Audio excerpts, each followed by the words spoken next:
मेरे प्रिय भाई और बहनों, आज नया साल। सभी लोगों को जय यीशु और हैप्पी न्यू ईयर। नया साल मुबारक हो आप सबों को, सभी श्रोताओं को। आज कलीसिया नए साल के शुभ अवसर पर मां मरियम का पर्व मनाती है। कलीसिया में मां मरियम को ईश्वर की मां कहा गया है। आइए हम एक छोटा सा वचन सुनते हैं, उसके बाद हम इस विषय पर चर्चा करेंगे। संत लूकस के सुसमाचार से अध्याय 2 और वचन 51 और 52। ईसा उनके साथ नाजरत गए और उनके अधीन रहे। उनकी माता ने इन सब बातों को अपने हृदय में संचित रखा। ईसा की बुद्धि और शरीर का विकास होता गया। वह ईश्वर और मनुष्य के अनुग्रह में बढ़ते गए। मेरे मित्रों, आज जब नया साल मनाया जाता है और कैथोलिक कलीसिया में मां मरियम को ईश्वर की मां कहा गया है, तो हमारे मन में कई प्रकार के सवाल उठते हैं। नाजरेत की वह नौजवान युवती अन्ना और जोआकिम की बेटी, जिसको ईश्वर ने चुना, जिन्होंने प्रभु यीशु को जन्म दिया, वो कैसे ईश्वर की मां बन सकती है? क्या मां मरियम ईश्वर से बड़ी है? कई प्रकार के सवाल हमारे मन में उभर कर आते हैं। मैं आपको बताना चाहूंगा, मानव मुक्ति के इतिहास में ईश्वर ने एक योजना बनाई। मनुष्य को मुक्ति देने के लिए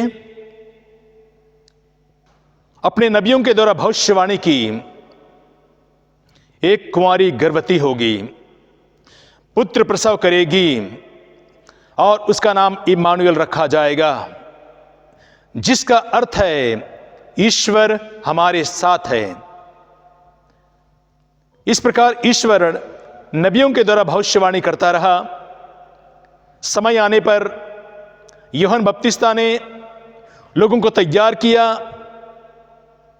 एक मसीहा आने वाला है, और जब समय आ गया, मानव मुक्ति के इतिहास में, ईश्वर की मुक्ति योजना में उस पुत्र को जन्म लेने का समय आ गया, तब प्रभु यीशु मां मरियम के गर्भ में पवित्र आत्मा के द्वारा जन्म लिया। प्रभु यीशु किसी पुरुष के संसर्ग के द्वारा नहीं, एकदम पवित्र आत्मा की छत्र छाया में, सर्वशक्तिमान ईश्वर की छत्र छाया के द्वारा, पवित्र आत्मा के द्वारा मां मरियम गर्भवती हुई। क्योंकि ईश्वर ने कहा था एक कुंवारी गर्भवती होगी, और इस प्रकार किसी पुरुष के द्वारा नहीं, बल्कि पवित्र आत्मा के द्वारा मां मरियम गर्भ धारण किया। हम आगे देखेंगे, जिस प्रभु यीशु को मां मरियम ने जन्म दिया, वह मनुष्य के रूप में इस धरती पर आए। ईश्वर को तो कोई जन्म दे नहीं सकता है। ईश्वर तो अनादिकाल से विद्यमान है। हम देखेंगे बाइबल में, स्तोत्र ग्रंथ,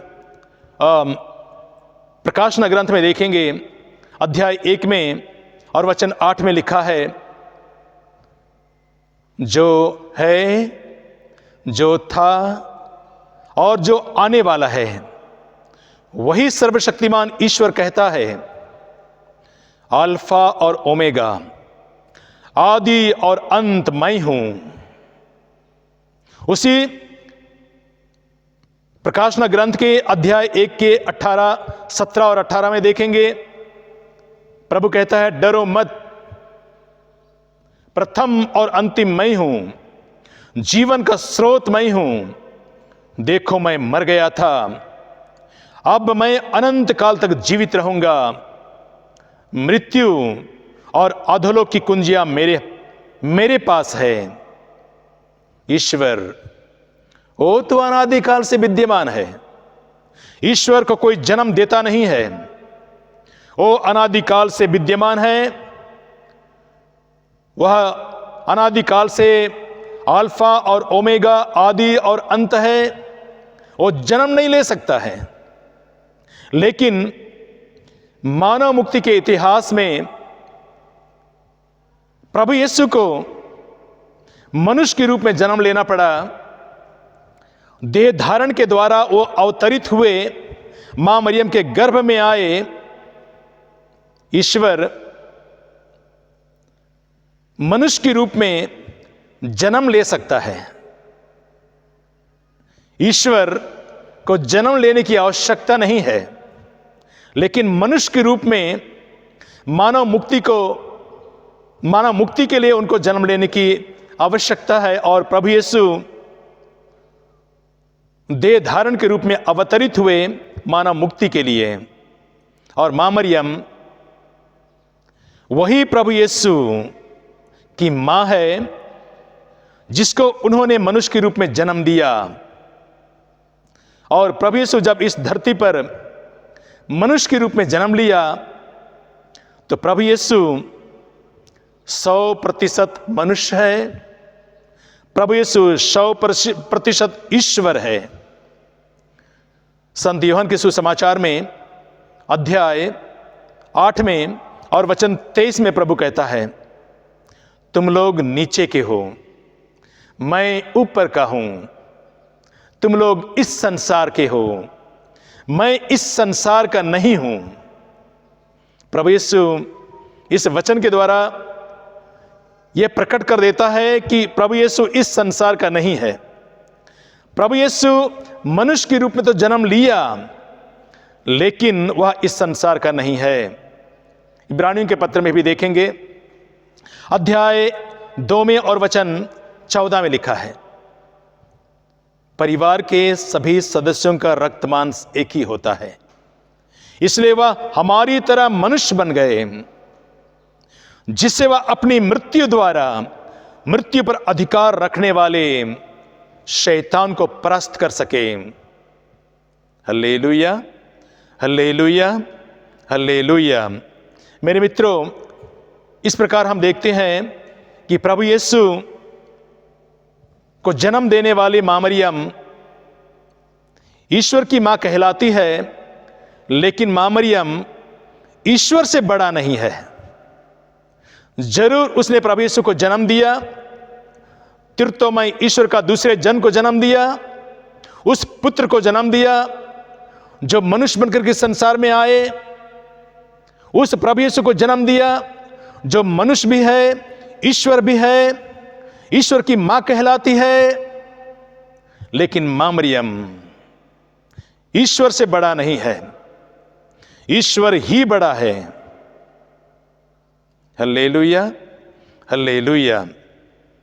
हम बाइबल में देखेंगे, जब आज हम प्रभु के पवित्र वचन को सुनते हैं, तो हम बाइबल में अनेक अलग अलग जगहों पर देखेंगे जहां पर मां मरियम प्रभु यीशु को उनको देख रेख करती है, उनका पालन पोषण करती है, और एक मनुष्य के रूप में मां मरियम प्रभु यीशु को अपने अधीन में रखती है।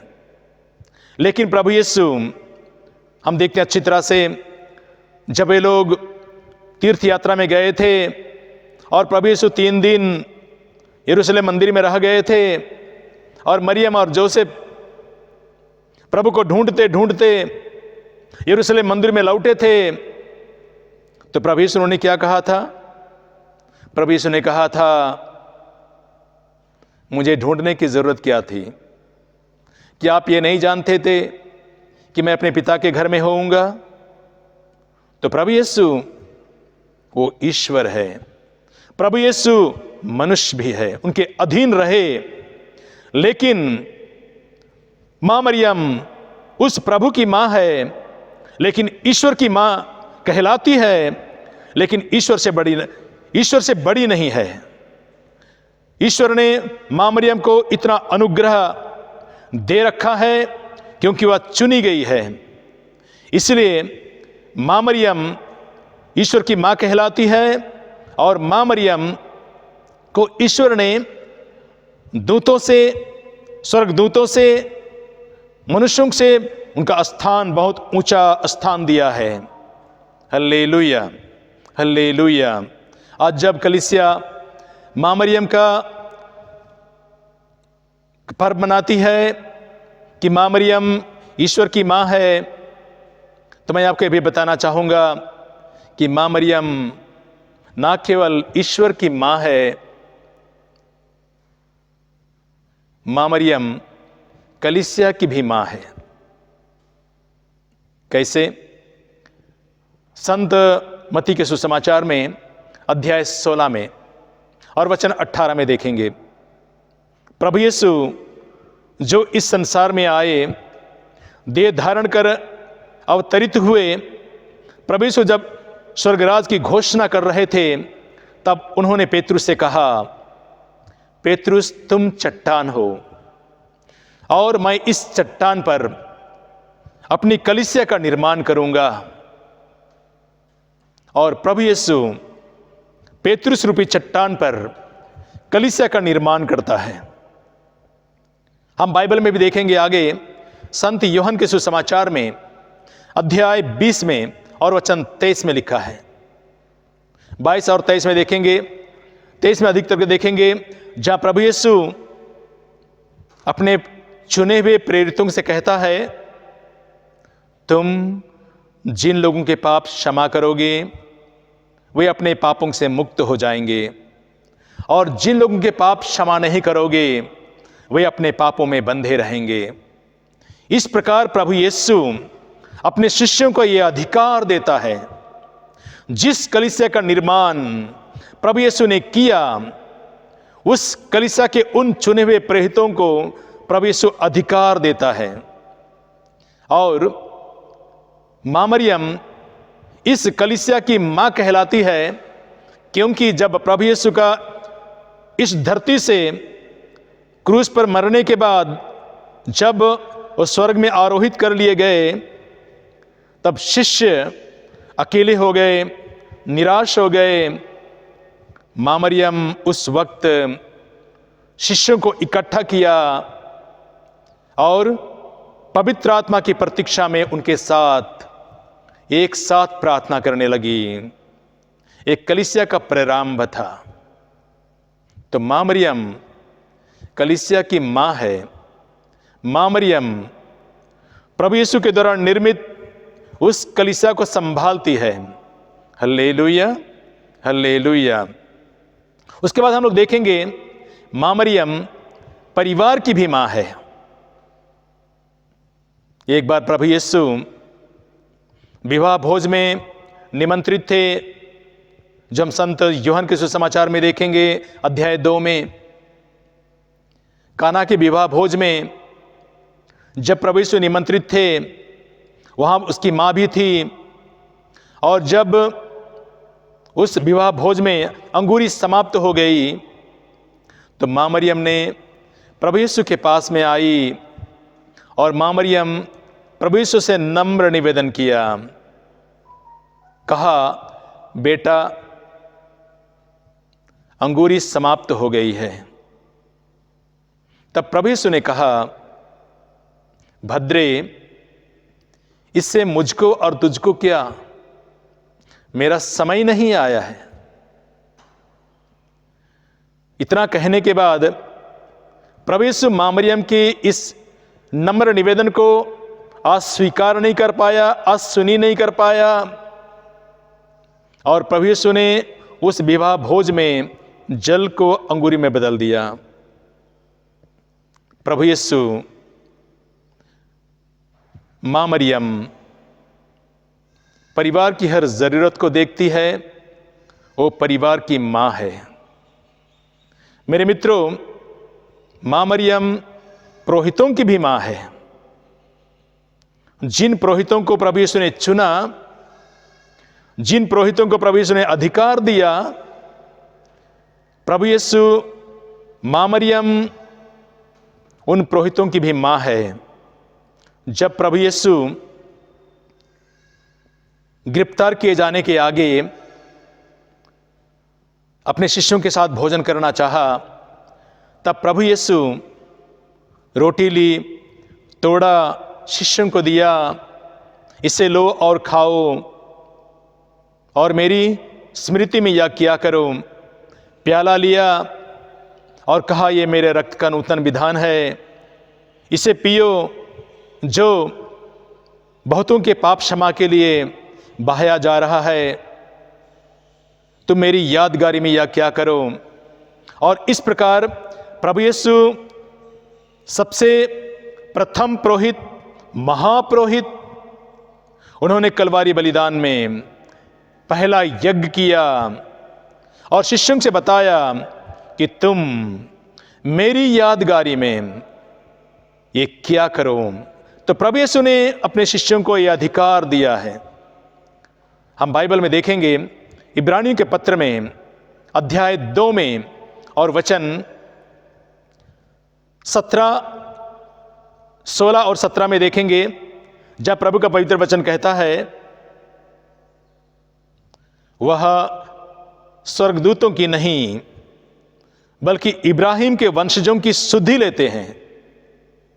वह स्वर्गदूतों की नहीं बल्कि इब्राहिम के वंशजों की सुधि लेते हैं। इसलिए यह आवश्यक था कि वह सभी बातों में हमारे सदृश बन जाए और ईश्वर संबंधी बातों में दयालु और ईमानदार प्रधान याजक बनकर हमारे पापों का प्रायश्चित करे। देखिए, वचन कहता है, दयालु और ईमानदार प्रधान याजक बनकर हमारे पापों का प्रायश्चित करे। तो प्रभु यीशु महापुरोहित, वही सबसे पहला पुरोहित, मिल्किसेदेक की तरह प्रधान याजक, और इसी कार्य को करने के लिए प्रभु यीशु ने अपने शिष्यों को चुना। जब प्रभु यीशु क्रूस पर लटके हुए थे, तब प्रभु यीशु ने उनकी मां से कहा, भद्रे, ये तुम्हारा पुत्र है। और उस शिष्य से कहा, ये तुम्हारी मां है। इस प्रकार प्रभु यीशु ने अपने उस परम शिष्य को, मां को समर्पित किया और उस समय से मां मरियम सभी पुरोहितों की मां है।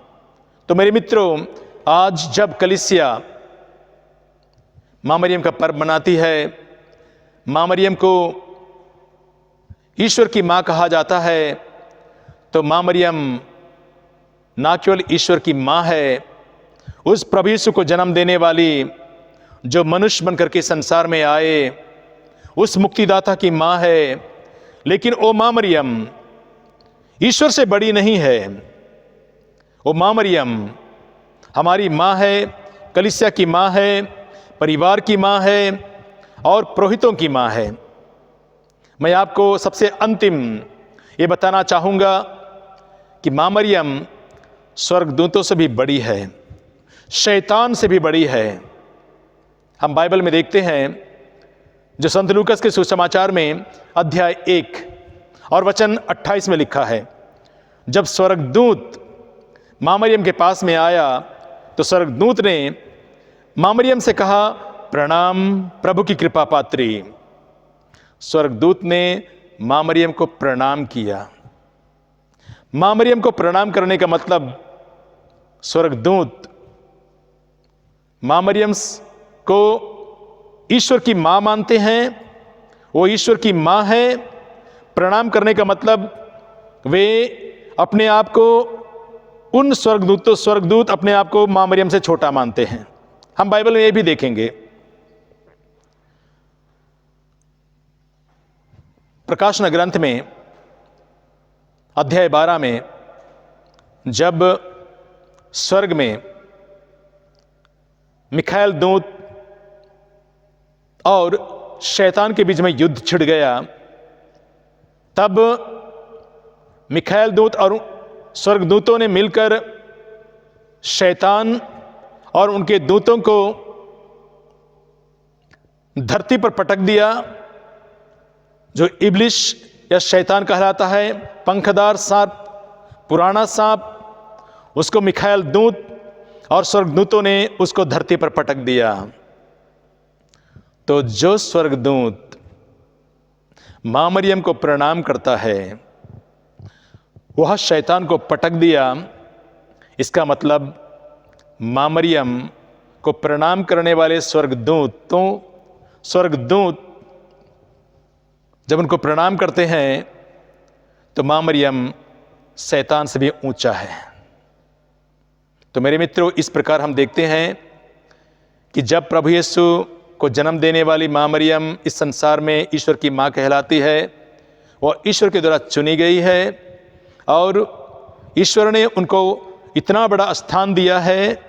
उनका स्थान मनुष्यों से, स्वर्गदूतों से, सभी संतों से मां मरियम का स्थान बहुत ऊंचा है। वह ईश्वर की मां कहलाती है, लेकिन वह ईश्वर से बड़ी नहीं है, ईश्वर ही बड़ा है। Hallelujah, hallelujah. सभी लोगों को जय यीशु।